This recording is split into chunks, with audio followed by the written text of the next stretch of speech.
Welcome to the Imperial Truth. I'm your host, Eric, and today we are talking about the Legio Cybernetica. We're going to talk about how to use your Automata or your cybernetic units in the Mechanicum Taghmata Army list for Horse Heresy 3.0. As a quick note, just a little bit of a programming update. This one's going to be kind of big today. There's a lot of units and a lot of nuances to these units. I would like to do the Macrotech video in the future, but we just dropped Zone Mortalis this week in the free online downloads. So we might do Zone Mortalis next week. We'll see how much time we have for both. But as always, if you like Mechanicum content, like, subscribe, share it with somebody who you think would like it. Leave a comment. I'm a little bit behind on replying to comments, but I'll try and get to those relatively soon. And let me know what else we can be talking about, what interests you, and yeah, all of the things. So thanks very much, and let's get into here. So the automata model type, which is the core for all of our Cybernetica units, has a lot of rules to them, and then we're going to turn around and break a lot of these rules. So we'll go through this and talk about this. So the automata model is a type, is a subtype, just like we have infantry as a subtype, like we have vehicle as a subtype. We have lots of those in the core rules. And in these rules, we have basically 4 points. We used to have 3, but after the last FAQ, we have a 4th one. So the first one is that models with the automaton type cannot gain tactical statuses and are considered to automatically pass any check to avoid gaining a tactical status. This is pretty big. It means that these units are functionally immune from anything that would give them a tactical status, which is really handy. The next rule is that if you target a unit that includes any models with the automata type, anything with poisoned only triggers on a 6 before the modifiers are applied, regardless of whatever the poisoned rule is. This one's not a huge deal, but it can be handy in certain circumstances and makes these guys a little bit more resilient to infantry clearing weaponry. The third point is that a unit that includes one or more models with the automata type cannot make reactions. So no reactions for these guys. That's pretty similar to previous editions, so we're good on that. And the last rule is that if this is the FAQ one, if a unit contains any models with the automata type that also includes any models that don't have the automata type, so a Magos, Archmagos, Tech Priest, anything like that, then we do have to check for our tactical statuses, and we don't automatically pass them. In addition, we have to use the characteristic of the model without the automata keyword. And this is a big deal because the automata units have a cool of 12, I think. I'm going to check right now while I'm looking. And our leader models do not. So we can't, unfortunately, use the cool of the automata to do this. It does reframe sort of where we want our tech priests and our magos and models like that. You may not want to put them in the automata units. You may just want to have them behind the automata units, maybe in a different unit, giving support. So just something to consider as we're moving forward, that has changed and will affect the way our army plays. The second rule is Master of Machines. This is in the Mechanicum book. It may be in the Liber Astartes books too. But basically, this says that if a model with this special unit, a special rule can join a friendly unit that contains models with the automata type, that just lets us join the units. That's all. That's pretty simple there. The piece of war gear that you're going to want to bring if you're running these guys is the Cortex controller. So if you have a Cortex controller in a unit with the automata type, you can ignore the restrictions on making reactions imposed by the automata type while you have one or more models with the Cortex controller, which is pretty handy and pretty essential in some cases, because you're going to want to make reactions with some of these units pretty consistently in a game. For our Cybernetica high-tech arcana, so if you have a Magos, Archmagos, or Tech Priest with the Cybernetica rule. This allows them, when they join automata units, allows the automata units to hold or control or contest objectives. So automata units usually can't do that, and so this gives them that ability. So basically, if you run a Cybernetica Megos with the Cortex controller upgrade, you're just getting back all the rules that you would normally get for a normal unit. Yeah, it's a little silly, but I understand why they're doing it and sort of the flavor of it, and it makes sense for us to run them this way. And the last rule that we need to talk about is the command Maniple, which is our special Cybernetica Apex detachment. So if you have a Cybernetica Archmagos, you unlock this. You can run an elite, a support, and a heavy support slot, has one of each, and they are all prime. That's pretty handy because the Paragon of Metal prime advantage that you can take for these guys gives you +4 to your leadership, your intelligence, and your willpower for the model that you're going to take it on. They get +1 to their initiative and weapon skill. They get the sergeant subtype, and they get the Deuce Machina rule that we just saw that counts as a tech priest. So you could, in theory, have like a unit of, let's say, 5 Castellax Battle Maniple. You can toss them in here. You can make one of them your Paragon of Metal. And then that gives that model the sergeant keyword. It adds +4 to their leadership, intelligence, and willpower, which is handy because their leadership, intelligence, and willpower are kind of low. I think that gets them to leadership 11, which is just wild. Getting the +1 to initiative and weapon skill is fine. It's not amazing, but it does let them hit like a Space Marine essentially, and then allowing them to score. So the only thing they're missing here is that they still wouldn't be able to do reactions, but that's not terrible. I'll take that. And if you wanted to, well, I guess the minute you put a tech priest in there, you lose your immunity to status effects. So yeah, I don't know where I'm at with this. This is still new. The FAQ just dropped recently, so still having some feelings about it. All right, and then I'm sorry, there's one more rule. It's our cyberthergic rights, and our cyberthergic rights at the basis gives you one of 3 options: quicken, fortify, or guide. Quicken gives you +1 movement and initiative. Fortify gives you +1 toughness and strength. Guide gives you +1 ballistic skill and weapon skill. This is going to vary. Your mileage is going to vary on these depending on what unit you're going to put them on. For our Castellax models, you're going to want to do guide a lot because that gets them up to ballistic skill 4, which is an important threshold, I think. For your Thanatars, like +1 toughness on a Thanatar is pretty good. They are base toughness. I don't want to lie to you, so I'm looking it up while I'm doing it. Their base toughness 8, which makes toughness 9, means that multi-melters are wounding them on 5-ups. That's pretty solid. So don't slouch on that. +1 movement initiative is going to be handy on some units, not always super handy on these guys, but could be handy on some of the models that we're going to see today. And then we have 2 options for these cyberthergic rights. One is overcharge reactors, which just gives you one of the 3. It's very simple. It's a cost of invocation, a difficulty of 2, which makes it pretty doable.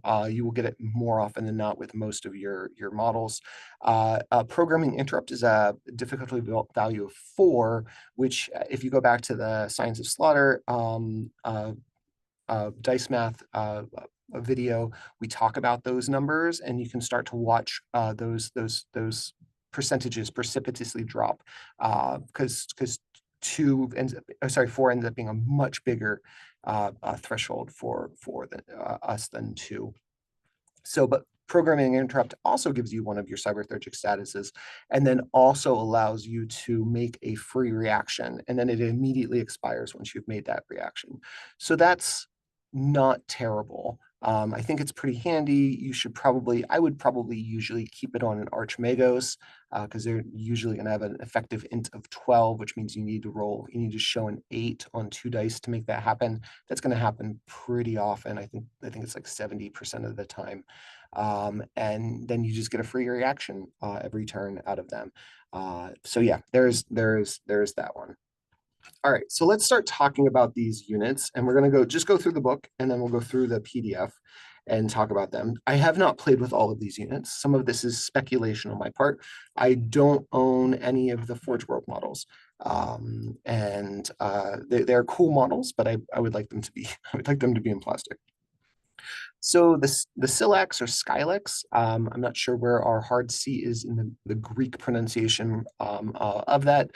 Guardian Maniple, these are essentially sort of melee-based automata that are part of a retinue. So they fill a retinue slot. They're 25 points per model, which is a little expensive. You can run 4 to 16, which is adorable. 16 would be 400 points, which seems fine. They have weapon skill, strength, toughness of 5, which is all stellar. Weapon skill 5 means that you're hitting most Marines on 3s, and you're hitting veteran Marines on 4s, which is very good. Remember, we can bump these guys up to weapon skill 6 pretty easily, which makes them just menacing in combat. They have strength and toughness of 5, which again, we can bump up to 6 if we need to. If we're facing something with only like chain swords, that's pretty solid. They have 2 attacks each, which doesn't seem like a lot when you're going into second edition, but ends up not being terrible because they have impact attacks as well. They have a 3-up save with a 6-up invuln, which is fine. Please note that the 6-up invuln is affected by phased refractory fields, which means you get a 5-up invuln versus shooting, which is a little bit better.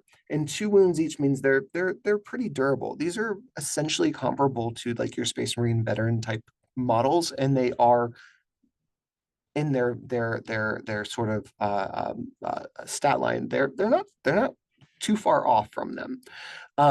They have impact attacks, which means if they charge, they're going to go from 2 attacks to 3, which is good. They have compact, which lets you put them into a transport. I will note that they do have the Mechanicum faction, which means that they don't have to be Cybernetica. They could be anything that you want, which is kind of handy. They're one of the few units that could be Macrotech and be put in Macrotech transports. Their melee weapon is the Scyllax combat array, which hits at initiative, does the number of attacks, it hits its strength. So you're going to be initiative, they're initiative 3, which is not great, but we can bump that to 4 if we wanted to. They're going to hit with 3 attacks on the charge at strength 5, which is going to wound Marines on 3s. AP 3s is going to eviscerate. Tactical Marines, damage 1 is fine. Breaching 5+ is good. It's not huge. So a unit of these are going to sweep a Marines pretty easily, unless they are, a bunch of Power Fist wielding or Thunderhammer wielding veterans or something like that. So if you're careful about where you put them, you should be pretty good. In addition, they also have a Rad Furnace, which reduces the toughness value of all of the models that don't have Rad Furnaces by 1, which is pretty good as well. Just be aware that Rad Furnace is in the combat, and when you do a challenge, you're outside the combat. So their Rad Furnace wouldn't affect the challenge. But yeah, they're pretty solid guys, and hopefully, I mean, you could probably easily convert these if you were good at that, and use them in reality. I think they can take bolters too, which is fine. I don't know that I would, just because it's not, you're not getting a lot of. You want these to be in melee. You want them to charge. Our Echidnax Servo Maniple are essentially repair servitors. These guys also have the Mechanicum keyword. I want to mention that before we get too far in, because I'll forget. So they could take any of our keywords. They fill a retinue slot as well. They are only 10 points per model, and we can take 4 to 12 of them. I don't know that you would ever want to take 12 of them, but you could, I suppose. They have strength and toughness of 5 with 2 wounds each, which makes them pretty durable on the defense. Their offensive stats are not great, but they're not there to be offensive. They have a 3-up and a 5-up save, so 3-up armor save, 5-up invuln, which is very handy to kind of keep them alive. And with 2 wounds each, you're going to have to kind of dedicate things to try and kill them. They also have the compact rule, which means we can put them in a transport. They have limited autonomy, which means that you kind of need a character with them to babysit them. Otherwise, they don't function properly. And they have repair automata, which means that for every model in the unit with that rule, that adds +1 to your battlesmith, essentially. And that's interesting, question mark. So the thing is that I think it's interesting with a tech priest. You put them with a tech priest, and that's going to bump up the tech priest's ability to repair things pretty decently because they're battlesmith too. Most things aren't going to need more than like 3 or 4 wounds added back to them in a game. Unless you're babysitting sort of like a super heavy or a vehicle, and you're using um, uh, what's it called, the machinator array to do it twice, maybe one on each vehicle each turn. I don't know that having a unit of 12 is going to be particularly helpful. But yeah, that's essentially what they do. And their servo harness is fine in melee-ish. They hit at initiative. For them, it's 3. They hit with the number of attacks, which is going to be 2, which is not terrible. I think the tactical marines only 1 attack usually. Their strength modifier +3, so they're hitting at strength 8 with AP4 damage 2. So if they go through armor, they're going to do a decent amount of damage, and they do have breaching 6, so they're fine. If you need them to swing, they will do some damage, but I wouldn't count on these guys for melee. But yeah, they're very fluffy, kind of fun thing, and I could see popping them behind one of your super heavies and just being like, you are never going to kill this thing for the rest of the game. The Domitar Battle Maniple is an elite slot. It's 100 points per model, which is hefty. This is a big boy. They're movement 7, strength 7, T7, so sort of in between our Castellax and our Thanatars in terms of their strength and toughness. Their weapon skill and ballistic skill are 4, which is solid. If you haven't noticed in Mechanicum, our weapon skill tends to be a little bit low. So if weapon skill 4 feels good. And they have 3 attacks on a base, and then +1 attack on charge for impact, which is, again, very handy. They have 4 wounds, which is a little on the weak side. That's right in line with the Castellax. So they're not particularly durable in that manner, but they do have a 2-up save and a 5-up invuln, and they don't have phased refractor field, so it's always a 5-up invuln. Which is good. They have a combination of rules that we're going to talk about today a lot, which is Implacable Advance and Firestorm. So Implacable Advance means that your ranged weapons that are not, let's see if I can get this, that are not heavy and are not ordnance, basically count as assault weapons for the purposes of volley fire. So you can volley fire with these weapons usually, which is very handy. Firestorm is even better, because what Firestorm means is that you don't snapshot when you make volley attacks. And indeed, you don't even need to make the charge roll. So you can just shoot with somebody. So you can walk forward, shoot with a unit. You can then make your setup move, volley fire, and then not charge, which is really good. Lets you basically shoot twice a turn, even if you don't want to charge. It's pretty fun. It has Vanguard 2, so if it kills a unit on an objective, it will get 2 victory points for that, but it only ever scores 1 victory point for our objectives. It has Fast 2. Fast 2, basically, when you rush, you're going to add 2 inches to your charge. And when you charge, you'll add +2 inches to your charge, which is pretty handy. And it has firing protocols too, which means that it can shoot both of its weapons at the same time. So overall, very solid base stats, and a little bit low on the wounds. But if they can survive, you're good. There's a reason why they're 100 points per model. The weapons for the Domitar are even better. So it gets the Cyclone Missile and Graviton Hammers as ranged weapons. The Cyclone Missile has 3 different versions that we can shoot. We can shoot frag, crack, or flak. Frag is a 5-inch blast with heavy range strength, so it'll go to strength 5 if you don't move. I don't particularly think you're ever going to not move on this. Yeah, I'm gonna check Implacable Advance right now. Yeah, okay, that's fine. And you can't shoot these in Implacable Advance, so that's a little bit frustrating. Crack is firepower 2, range strength 8, AP 3, damage 1, heavy D. Overall, pretty good missile there. And the flak missile is essentially the crack missile, a little bit lower AP, but with the Skyfire rule, which just helps you to take out enemy flyers. So solid missiles, I like the multiple stat lines because it lets you kind of tailor to whatever you're fighting. And heavy is a little bit rough because it doesn't really interact with the implacable advance firestorm ability. However, Graviton hammers shoot 4 shots when they shoot, at range strength 6, AP 4. They have breaching or damage 2, which is also very good. Breaching 5+, which is solid. Turns out breaching 5+ is twice as good as breaching 6+.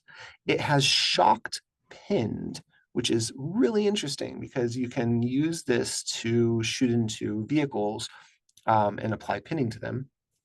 And then it has just the pinning 0. So again, solid weapon. But where this guy really shines is his Domitar Fist. So his Domitar Fist had a little bit lower on initiative, which means you're going to be hitting an initiative 2, which is really not a huge deal because you're initiative 3 base. So you're always going to take a punch from the Space Marine first. With the strength mod, with your attacks, so 3 attacks on the charge, 4 attacks on the charge, 3 attacks base, strength of 8, which is again very solid. AP 3, damage 2. Armor Bane is good here. Armor Bane gets really interesting because we are base strength 8. We go to strength, or base strength 7, go to strength 8 with the Domitar Fist. If we give them the Fortify Cyberthergic power, that gets them to strength 9 with Armor Bane. Suddenly your fists are hitting better than multi-meltas. Seems solid with that. So definitely considering this as an option. They are overall a good unit, I think, in the way that they play. There will be a better melee option in a minute. Our Castellax Destructor Maniples, if you've seen a previous video on these, I will poo-poo these a little bit, and we'll talk about why in just a minute. So they have a heavy assault slot. They're 50 points per model, which is reasonably priced. You can bring 2 to 6 models, which again is fine. It is worth noting that they are weapon skill and ballistic skill 3, which is not good. I think in second edition they were weapon skill, or they were ballistic skill 4 with weapon skill 3, I think. But it's just kind of sad that they're down there. We can buff that up, but it takes resources to do that. Their strength and toughness 6, which is nothing to cry about. That is solid defensive stat line with 4 wounds, is also great. They have a 3-up save with a 6-up invuln, but they have the phased refractor field rule, which means that their 6-up invuln is a 5-up invuln against shooting. Overall, perfectly reasonable stat line, especially since we can just at will buff that ballistic skill a little bit higher. They have implacable advance, which allows them to shoot their weapons in volley fire. We'll talk about that in a minute. They have firing protocols 3, which is important because they have 2 bolters or 2 flamers, and then whatever's mounted on their shoulder. They have armor breaker 4 up, which is probably the worst rule in the game. It basically, armor breaker works like this. When you roll your penetration hit against a vehicle, if you successfully cause a penetrating hit, you roll another dice, and if that dice is equal to or above the value shown on the armor breaker, you increase the damage by 1, which means that usually you are going to penetrate with only a few of your shots, unless you're shooting against something like a rhino or something weaker than that. And then on a 50-50 chance, that penetrating hit will do extra damage. It's just really cumbersome. I just don't like the mechanic. There's no other way to say it. Breaching, if you roll a 5-up to wound, you just get the breaching. You don't have to then roll another dice and get a 5-up, right? Like you just get it. I don't know why armor breaker doesn't work the same way. If I roll a 4-up for my armor penetration roll, and that's a penetrating hit, I should just get it. That's the way I played it the very first time I played it because I thought that made sense. But that is not the way it's rewarded. For our Castellax Destructor weapons, we have three options. The Mauler Bolt Cannon, you're probably never going to take this, because if you're putting Mauler Bolt Cannons on them, you're probably running them as battle maniples instead. The Dark Fire Cannon, which is a strength, or sorry, a 36-inch range firepower, 2 range strength, 8 AP2, damage 1, but it is heavy D, which doesn't interact with implacable advance, and then is suppressive 2, which is very handy. I think this is a good weapon. I think this is a good anti-elites weapon. I don't think you want to be shooting your Dark Fire Cannon into combat, into vehicles, but you probably want to be shooting it into things like Terminators, because you will be bouncing them to their invulns with strength 8. I believe you're wounding them on 2s, and with heavy D, you're killing a Terminator with each one. So all you need to do is kill a Terminator and then suppress the unit, and you've done some work with these guys. So I think that's solid. Not a huge fan of the multi-melters on these, because multi-melters are just not very good in this edition. They are the stat line here is worse than the Darkfire Cannon if we're shooting into Terminators usually, and because it's shorter range and less firepower.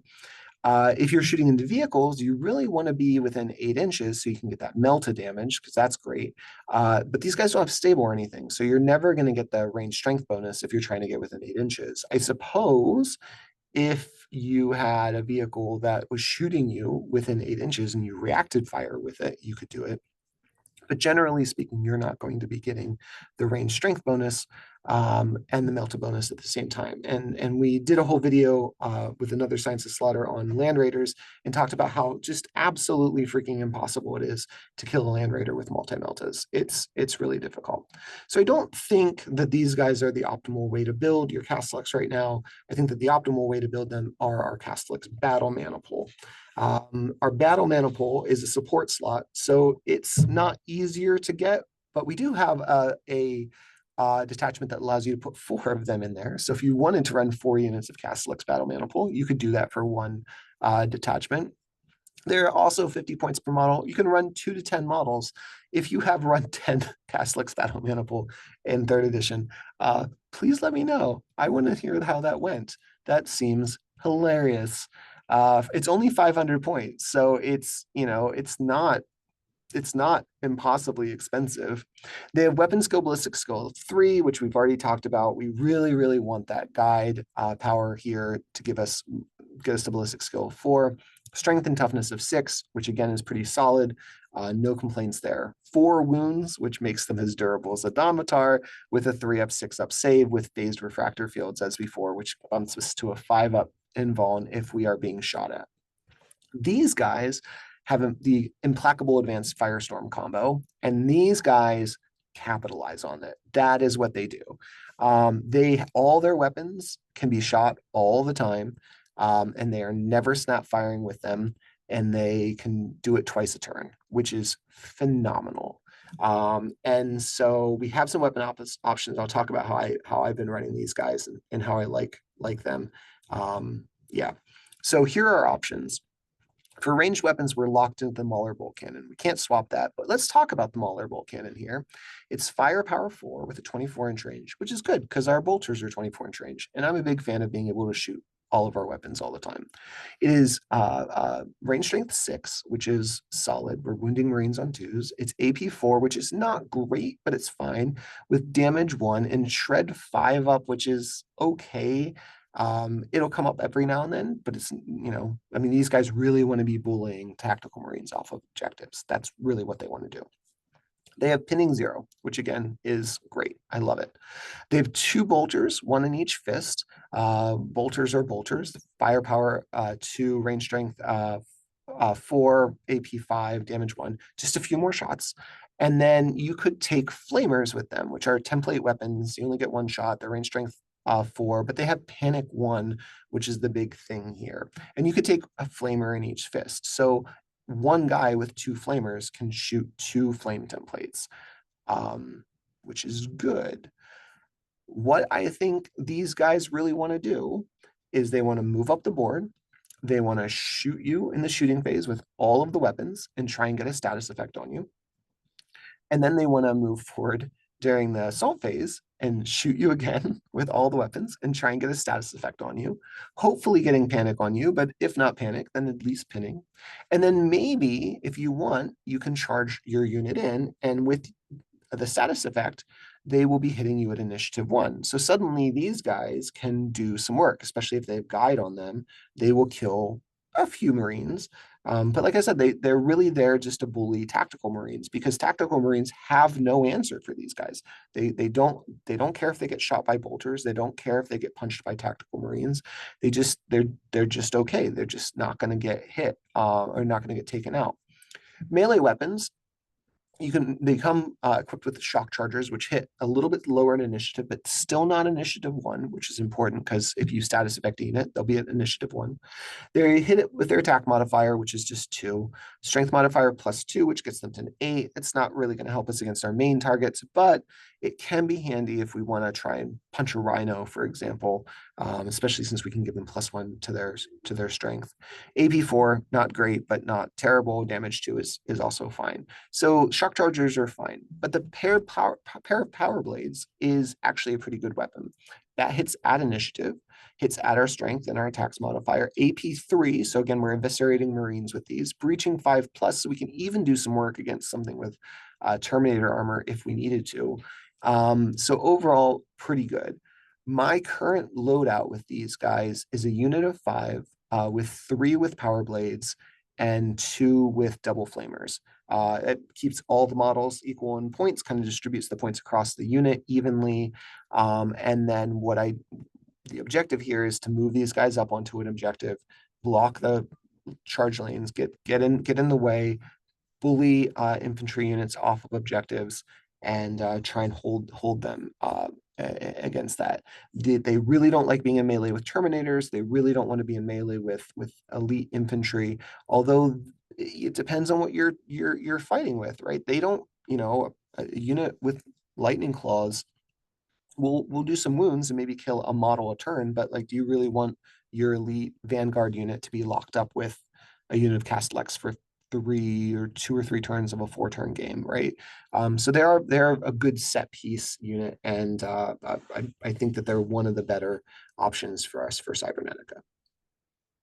Our Thanatars are a heavy support slot. We have 2 varieties for them. The Cavus is 224 points. That's the mortar variety. And the Calyx is 200, sorry, Cavus is 225 points, and the Calyx is 245 points. So that's the one with the Scyllax Laz. As a note, I really hate these names because Calyx is a word for flower, and I think the mortar with its petals that open and close looks like a flower, and so that's the one I always want to call the Calyx. But that's, yeah, neither here nor there.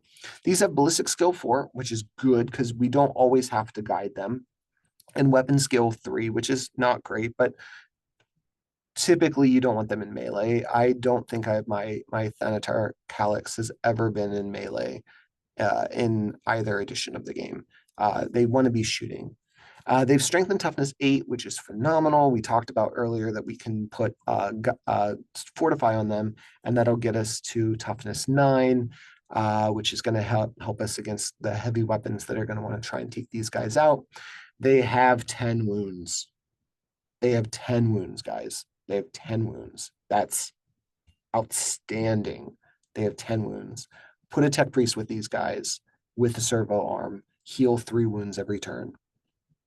You will probably never lose it, right? Like, it's gonna be difficult in a 4-turn game to kill even one of these. 2 up, 5 up save, unless your opponent really wants them dead, they're gonna have a hard time. And even if they really want them dead, you fortify it, you put a Magos with it instead of the tech priest, and now you're healing 6 wounds a turn with the machinator array.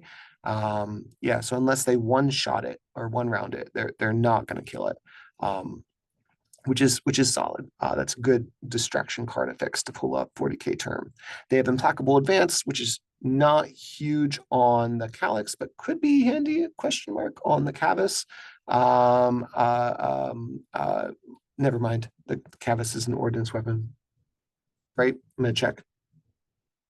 Plasma order ordnance. Never mind. Doesn't apply to either of them. It only applies to the Mauler cannons. They both have Firestorm, which means they can do the thing where they move up and shoot, but don't charge. They have support unit 1, so they're only ever going to score 1 a point for objectives, which kind of stinks. And firing protocols 2, so they can shoot both their guns in the same turn.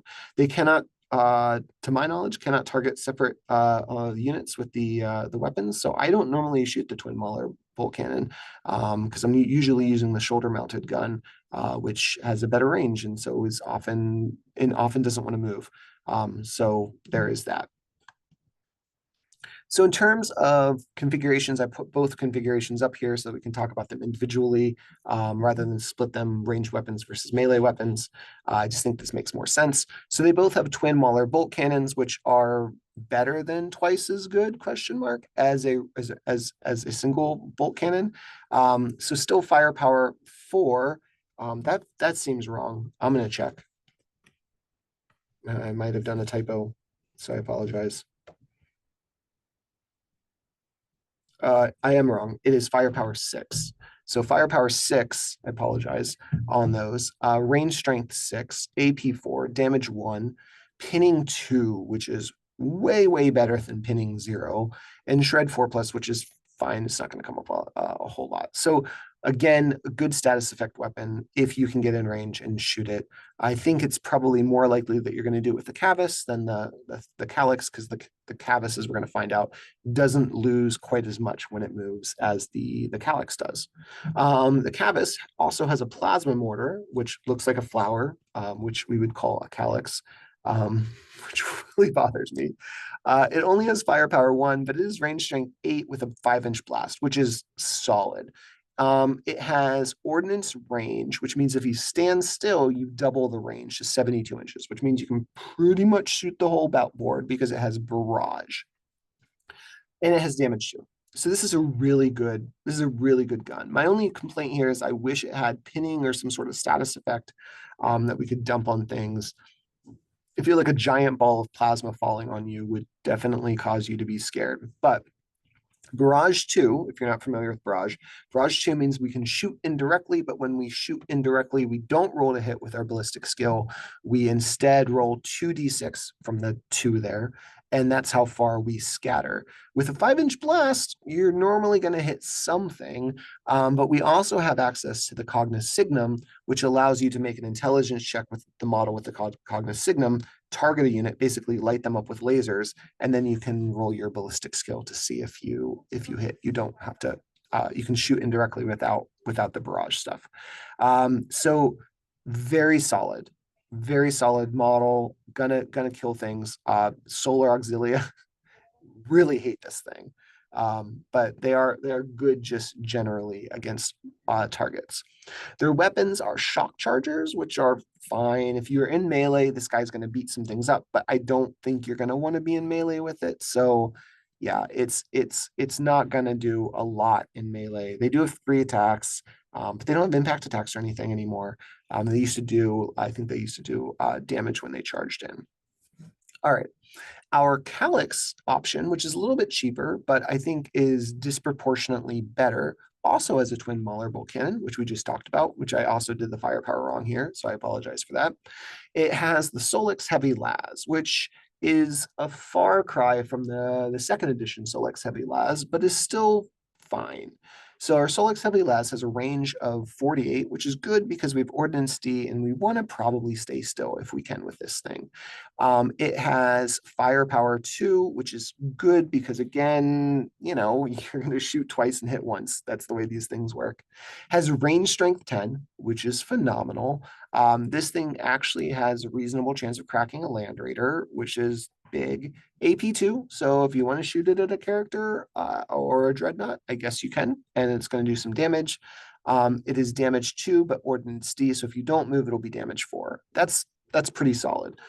If you wanted to kind of go all out with this, you could guide this. You'd be hitting on 2s, which means you're probably going to hit both shots reasonable amount of times. With our range strength 2 and armor bane, or sorry, range strength 10 and armor bane rule, that means that you are going to penetrate a land raider on 4s. So there's, there's like a 25% chance that you put both through and it damage 4 each. You could theoretically one-shot a land raider with this gun. It's unlikely, but you could do it. And there aren't a lot of guns in the game that can do that. It also has shock suppress. So even if you just hit, if you rolled a 5 or a 6, you will suppress the land raider or whatever you're shooting. So this is a good gun. This is a solid weapon to be throwing at enemy armor. It is probably, I'm going to say it's our best anti-armor gun in the game currently for Mechanicum. If there's a better one, let me know. I know that there's probably some Forge World model that has some weird gun, esoteric gun that I'm missing. That's even better. But yeah, the melee weapon on this is the Graviton Ram. And in the way I'm reading this, it still has a shock charger. So I guess you could attack with that if you wanted to, but I don't know why you would. The Graviton Ram hits at the initiative modifier for some reason. Hits with your attack modifier, so 3 times. Its strength modifier +2. So you're going to be strength 10, strength 11 if you fortify this, which is really cute with Armor Bane. And AP3, which is fine. Damage 2, which is pretty good. And Armor Breaker 4-up, which is the worst rule in the game, but is actually almost useful here. And it's useful here because this has Armor Bane. So let's say you are going to punch a land raider with this guy. So you walk up, you shoot your gun during the shooting phase, and then you charge in and you swing 3 times on a land raider. You're going to hit probably 3 times, but maybe only 2. If you fortify on this, your strength 11, so that means on a 3-up, you're penetrating the armor of the land raider, which is again pretty good.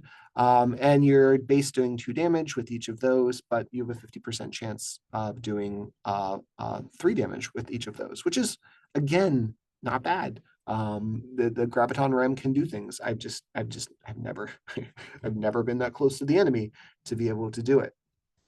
All right, so let's talk about the Vorax. The Vorax attack maniple. This is this is Eric's most desired unit in the game. I would love to have a unit of these. They are very cool, very fun. I think I misspoke before and said that the Ursarax were the guys who were made to go hunt people down and assassinate them. I think it's the Vorax that do that. They fill a recon slot. They are 45 points per model. You can have 2 to 8. They're a little expensive, but I think that they are probably worth every penny. If you have Vorax and you've run them, please comment in the discussion below and let me know how they ran. First of all, they look great. I love the like mantis insectoid kind of appearance to them. They're fantastic. They have a 10-inch move, strength and toughness of 5, which is good. Again, like anytime you're kind of out enduring a Stratos, that's good. They have initiative 4. They have initiative 4. So that means that if you give them the power for the quicken power, they will go to initiative 5 and be swinging before most Marines. That seems pretty good. They have 4 attacks with impact attacks, which means if they charge, they are hitting 3 times. Or sorry, 5 times. That's pretty good. The downside is that they are weapon skill and ballistic skill 3. So we're almost always going to want to guide these in addition to anything else we do. There aren't a lot of times when I would say I would dedicate 2 like tech priests to do something. I would dedicate 2 tech priests to give these guys guide and a quicken on the turn that they're going to go in and attack something. I would potentially give them both. Yeah. They have 4 wounds, which makes them as durable as a Domitar for some reason, and a 3-up, 6-up save with a phased refractor field. So they're essentially almost as durable as Castellax minus the toughness. They have implacable advance and firestorm, just like we've seen. And for these guys, it actually matters because they can shoot all of their weapons twice, which is great. Actually, hang on. I think their rotor cannon might be heavy firepower. I'm going to check. I don't want to lie to you guys. get called out in the it is heavy firepower. So they cannot shoot the rotor cannon in the Firestorm, unfortunately. They do have fast 2, which gives them +2 to their rush, which you're probably not going to do, but +2 to charges is pretty good. And firing protocols too. So their weapons are the pair of power blades, which we talked about previously. They hit an initiative, which is great for these guys. And they are AP3, which is also great for these guys. So you can go hunt down Space Marines, and they have breaching on the blades, which is fantastic. The rotor cannon, the twin rotor cannon, is heavy firepower. So I do remember the rules sometimes. And so it gives you 6 firepower if they stand still. Typically, you're probably not going to be doing that, but you could. The real power here is that it's suppressive 2. Okay, so suppressive means you just have to get a wound, or say you have to get a hit through. If you hit, they take the check. The lightning gun is it's fine. It's what the Scyllax have. We talked about them previously. It's firepower 3, range strength 5, AP 5, shred 6, suppressive 0 though, which is also pretty good. So here's what you're going to do. You're going to move these guys up. You're going to get them within range of your target. You're going to shoot all of your guns.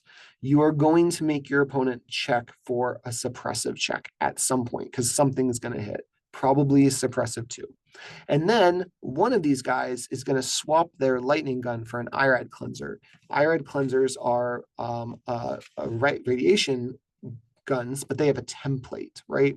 So the IRAD cleanser can be used in our Firestorm, although Snapfire doesn't really matter. But the important things are, 1, it has phage toughness, which is going to reduce if one model dies in the enemy unit. Not dies. If one model takes a wound in the enemy unit, the whole unit gets -1 toughness for the rest of the game. Phage is so good in 3rd. It's poison 2, which again is great, and panic 1. So here's what you're going to do. You're going to move forward. You're going to shoot your enemy unit in the shooting phase. You're going to hopefully suppress that unit.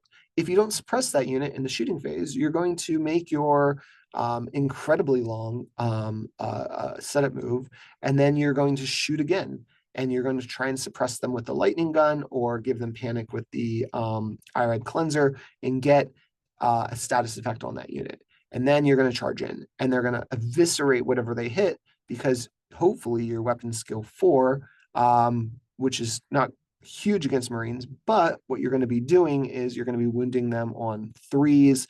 I'm gonna make sure I'm not lying to you. And that you're hitting them on 2s. But you'll probably be wounding them on 2s because of phage. So that's good. And then in addition, that you're just going through the Marine saves. So these guys are really good for going in and just killing units. I think they're solid, and they look great. They look so crazy and creepy and insectoid. I love it.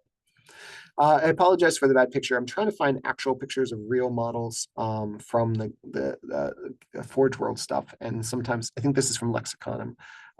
So yeah. So the Vultarax Stratos Squadron is a fast attack slot, 100 points per model, puts them in Domitar range. I would argue they're maybe better than the Domitar ? I don't know. Let me know what you think. They are movement 12, strength 5, toughness 6, which is good, 6 wounds, which is really good, very durable, initiative 4, which is fine. It's good. It's better than most automata. They have weapon skill, ballistic skill 3, which we're seeing, and that's a problem, but we can always guide them back up to 4s, which we probably will. They have a 3-up, 5-up save, so they're not taking the I can only say phase plasma fusels. That's not what we're talking about. The projectors, the phased refractor shields is what we're looking at. So it doesn't have that. So it's always a 5-up save, which is good.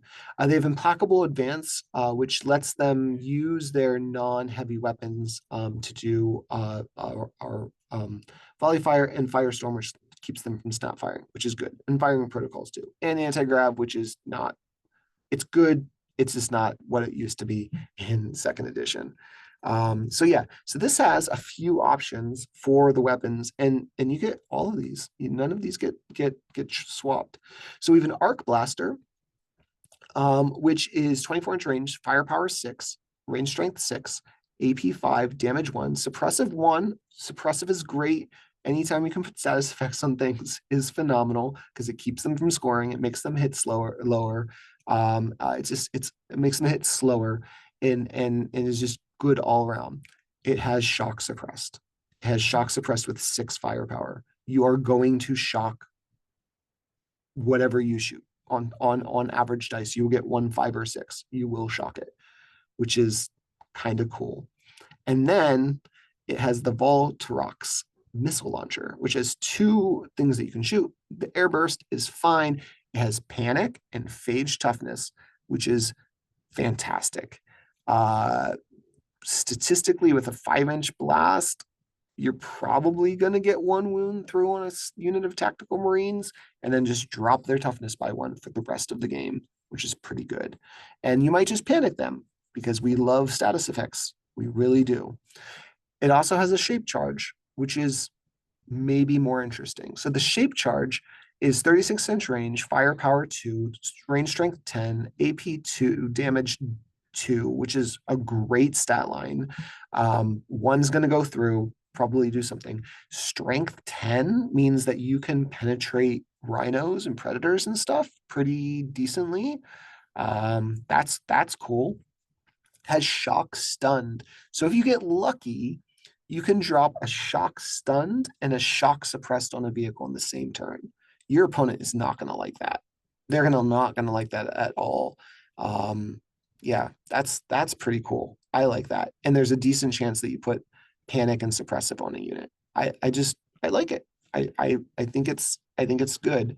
It also has dendrite talons that you can go in and slice people away with. They're not very good, but they're there and you could use them if you want. Breaching 6+ is fine.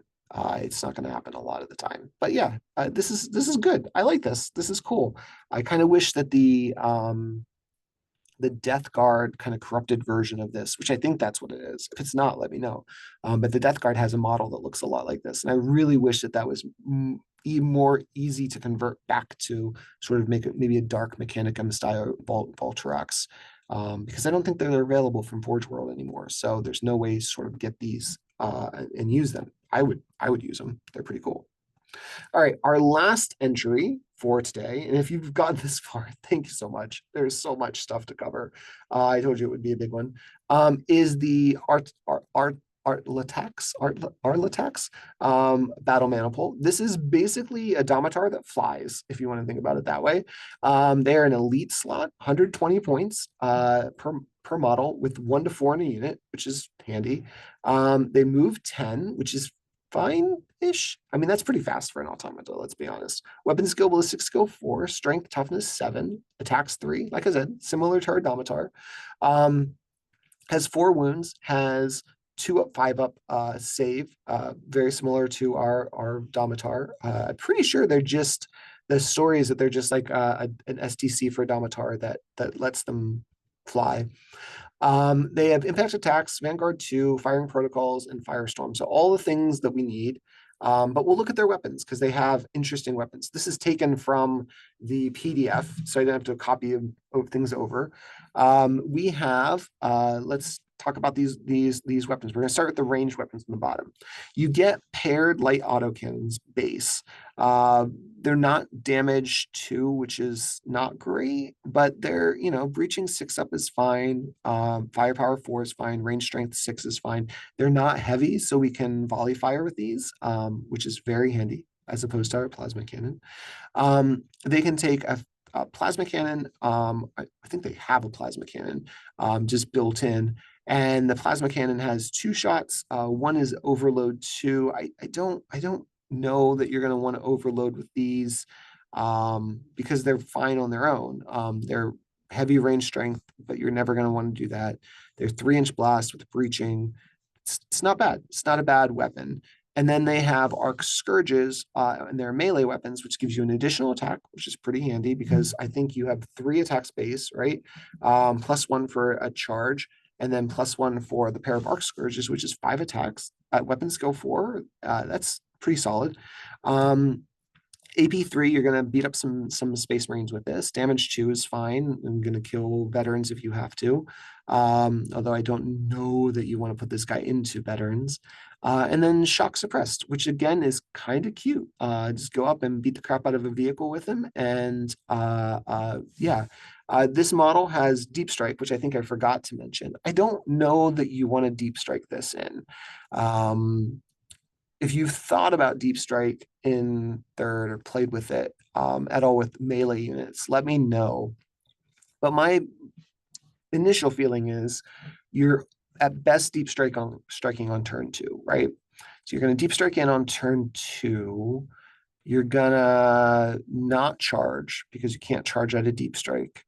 So this unit that probably wants to be in melee isn't even going to get to melee until turn 3. I don't know. This doesn't feel right.